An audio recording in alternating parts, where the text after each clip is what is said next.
hoogganamu diiguuf qophii akka xumuratan bilisummaa Oromoo quucarsaa turanii fi jiran wal ijaaruun murna maqaa mootummaatiin daldaltu dagalee godhachuun aggaammii fonqolcha mooraa qabsoo bilisummaa Oromoo adda bilisummaa Oromoon hoogganamu diiguuf qophii akka xumuratan ibsani. Guyyaa Adoolessa 26 bara 2020 walga'iin waajjira adda bilisummaa Oromoo Gullalleetti gaggeeffama jechuun yeroo fi haala hoogganni dhaabaa olaanaaf qondaalonni hedduun hidhamanitti miseensonni gumii sabaa muraasa haala deemaa jirurraa hubannoo hin qabne cinaatti miseensota qeerroo haaromsaati ofiin jedhan kan hirmaachisu qindeessummaa itti aanaa hayyuduree adda bilisummaa Oromoo Araarsoo Biqilaan murni durfamu kanneen akka Ibsaa Nagoo, Jabeessaa Gabbisaa, Toleeraa Adabaa, Atoomsaa Kumsaa, Qajeelaa Mardaasaa dabalatee kanneen fonqolcha kana duuba jiran ammoo Leencoo Lataa, Lammaa Magarsaa fi Dammallaash Gabra Mikaa'el fa'aa akka ta'an bira ga'amee jira.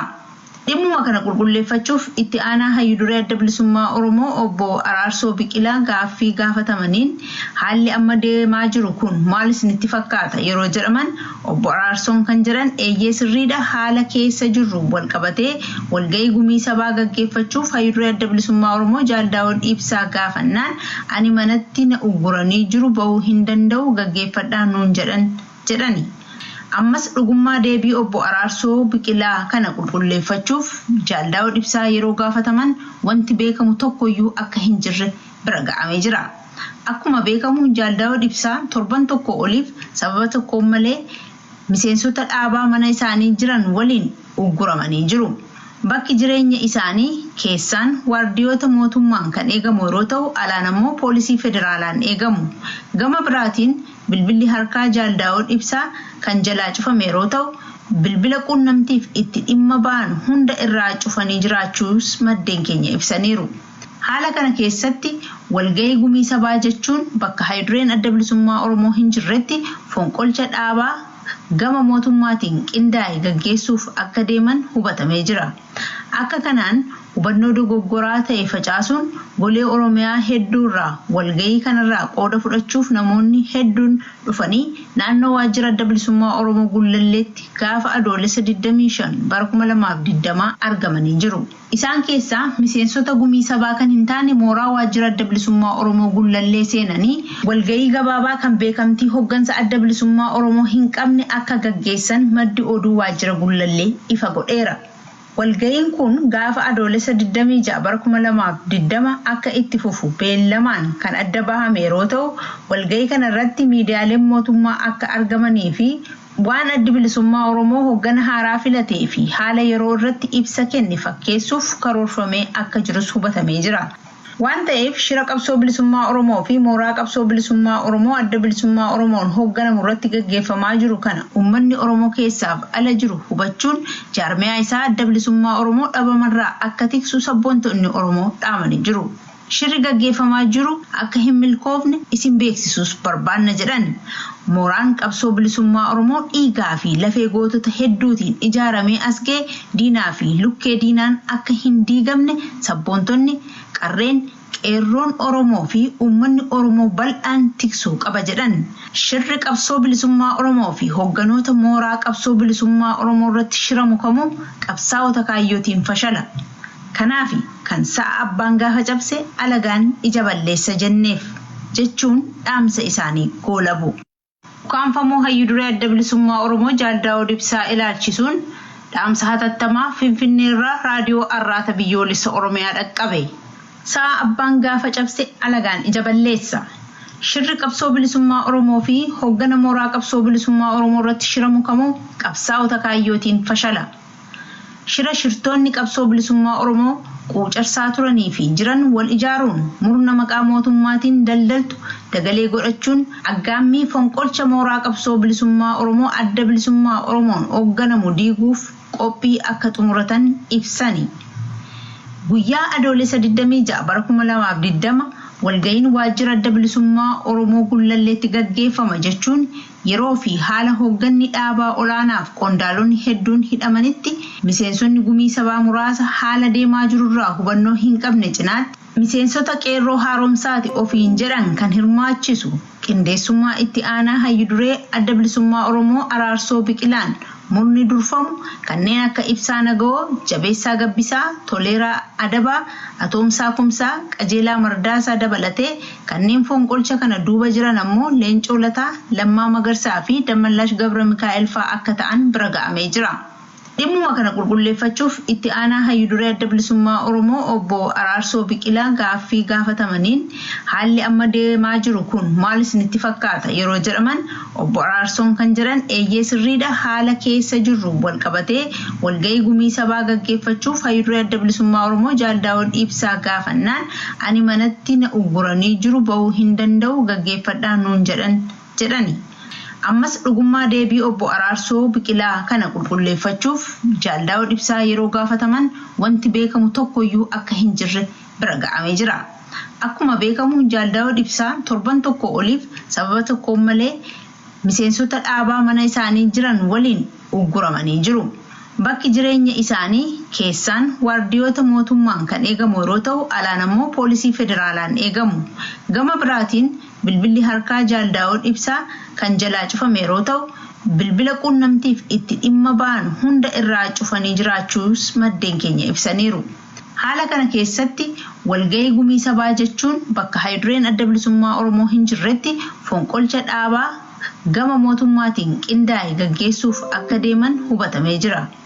Akka kanaan hubannoo dogoggoraa ta'e facaasuun golee Oromiyaa hedduurraa walgahii kanarraa qooda fudhachuuf namoonni hedduun dhufanii naannoo waajjira Adda Bilisummaa Oromoo Gullalleetti gaafa adoolessa 25 bara 2020 argamanii jiru. Isaan keessaa miseensota gumii sabaa kan hin taane mooraa waajjira Adda Bilisummaa Oromoo Gullallee seenanii walgahii gabaabaa kan beekamtii hoggansa Adda Bilisummaa Oromoo hin qabne akka gaggeessan maddi oduu waajjira Gullallee ifa godheera. Walgahiin kun gaafa adoolessa 26 bara 2020 akka itti fufu beellamaan kan adda bahame yeroo ta'u walgahii kana irratti miidiyaaleen mootummaa akka argamanii fi waan Adda Bilisummaa Oromoo hoggana haaraa filatee fi haala yeroo irratti ibsa kenne fakkeessuuf karoorfamee akka jirus hubatamee jira. Waan ta'eef shira qabsoo bilisummaa Oromoo fi mooraa qabsoo bilisummaa Oromoo Adda Bilisummaa Oromoon hoogganamu irratti gaggeeffamaa jiru kana uummanni Oromoo keessaaf ala jiru hubachuun jaarmiyaa isaa Adda Bilisummaa Oromoo dhabamarraa akka tiksu sabboontonni Oromoo dhaamanii jiru. Shirri gaggeeffamaa jiru akka hin milkoofne isin beeksisuus barbaanna jedhan. Mooraan qabsoo bilisummaa Oromoo dhiigaa fi lafee gootota hedduutiin ijaaramee as ga'e diinaa fi lukkee diinaan akka hin diigamne sabboontonni qarreen qeerroon Oromoo fi uummanni Oromoo bal'aan tiksuu qaba jedhan. Shirri qabsoo bilisummaa Oromoo fi hoogganoota mooraa qabsoo bilisummaa Oromoo irratti shiramu kamuu qabsaa'ota kaayyootiin fashala. Kanaafi kan sa'a abbaan gaafa cabse alagaan ija balleessa jenneef jechuun dhaamsa isaanii goolabu.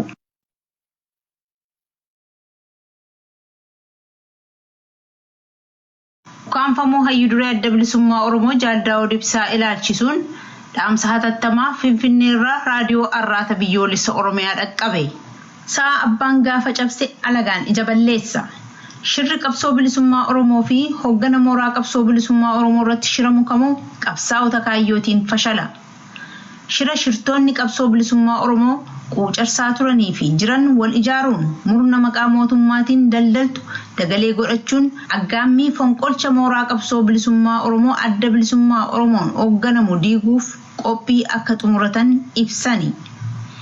Guyyaa adoolessa 26 bara 2020 walgahiin waajjira Adda Bilisummaa Oromoo Gullalleetti gaggeeffama jechuun yeroo fi haala hoogganni dhaabaa olaanaaf qondaalonni hedduun hidhamanitti miseensonni gumii sabaa muraasa haala deemaa jirurraa hubannoo hin qabne cinaatti miseensota qeerroo haaromsaati ofiin jedhan kan hirmaachisu qindeessummaa itti aanaa Hayyuu Duree Adda Bilisummaa Oromoo Araarsoo Biqilaan murni durfamu kanneen akka Ibsaa Nagoo, Jabeessaa Gabbisaa, Toleeraa Adabaa, Atoomsaa Kumsaa, Qajeelaa Mardaasaa dabalatee kanneen fonqolcha kana duuba jiran ammoo Leencoo Lataa, Lammaa Magarsaa fi Dammallaash Gabra Mikaa'el fa'aa akka ta'an bira ga'amee jira.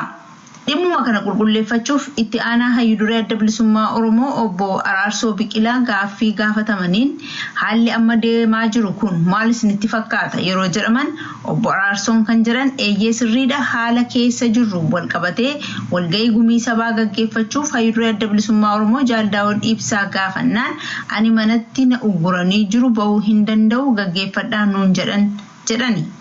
Ammas dhugummaa deebii obbo Araarsoo Biqilaa kana qulqulleeffachuuf Jaal Daawud Ibsaa yeroo gaafataman wanti beekamu tokkoyyuu akka hin jirre bira ga'amee jira.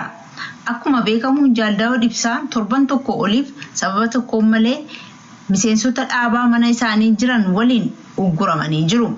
Bakki jireenya isaanii keessaan waardiyoota mootummaan kan eegamu yeroo ta'u alaan immoo poolisii federaalaan eegamu. Gama biraatiin bilbilli harkaa Jaal Daawud Ibsaa kan jalaa cufame yeroo ta'u bilbila quunnamtiif itti dhimma ba'an hunda irraa cufanii jiraachuus maddeen keenya ibsaniiru. Haala kana keessatti walgahii gumii sabaa jechuun bakka haydureen adda bilisummaa Oromoo hin jirretti fonqolcha dhaabaa gama mootummaatiin qindaa'e gaggeessuuf akka deeman hubatamee jira. Akka kanaan hubannoo dogoggoraa ta'e facaasuun golee Oromiyaa hedduurraa walgahii kanarraa qooda fudhachuuf namoonni hedduun dhufanii naannoo waajjira adda bilisummaa Oromoo Gullalleetti gaafa adoolessa 25 bara 2020 argamanii jiru. Isaan keessaa miseensota gumii sabaa kan hin taane mooraa waajjira adda bilisummaa Oromoo Gullallee seenanii walgahii gabaabaa kan beekamtii hoggansa adda bilisummaa Oromoo hin qabne akka gaggeessan maddi oduu waajjira Gullallee ifa godheera. Walgahiin kun gaafa adoolessa 26 bara 2020 akka itti fufu beellamaan kan adda bahame yeroo ta'u walgahii kana irratti miidiyaaleen mootummaa akka argamanii fi waan addi bilisummaa Oromoo hoggana haaraa filatee fi haala yeroo irratti ibsa kenne fakkeessuuf karoorfamee akka jirus hubatamee jira. Waan ta'eef shira qabsoo bilisummaa Oromoo fi mooraa qabsoo bilisummaa Oromoo adda bilisummaa Oromoon hoogganamu irratti gaggeeffamaa jiru kana uummanni Oromoo keessaaf ala jiru hubachuun jaarmiyaa isaa adda bilisummaa Oromoo dhabamarraa akka tiksu sabboontonni Oromoo dhaamanii jiru. Shirri gaggeeffamaa jiru akka hin milkoofne isin beeksisuus barbaanna jedhan. Mooraan qabsoo bilisummaa Oromoo dhiigaa fi lafee gootota hedduutiin ijaaramee as ga'e diinaa fi lukkee diinaan akka hin diigamne sabboontonni qarreen qeerroon Oromoo fi uummanni Oromoo bal'aan tiksuu qaba jedhan. Shirri qabsoo bilisummaa Oromoo fi hoogganoota mooraa qabsoo bilisummaa Oromoo irratti shiramu kamuu qabsaa'ota kaayyootiin fashala. Kanaaf kan sa'a abbaan gaafa cabse alagaan ija balleessa jenneef jechuun dhaamsa isaanii goolabu.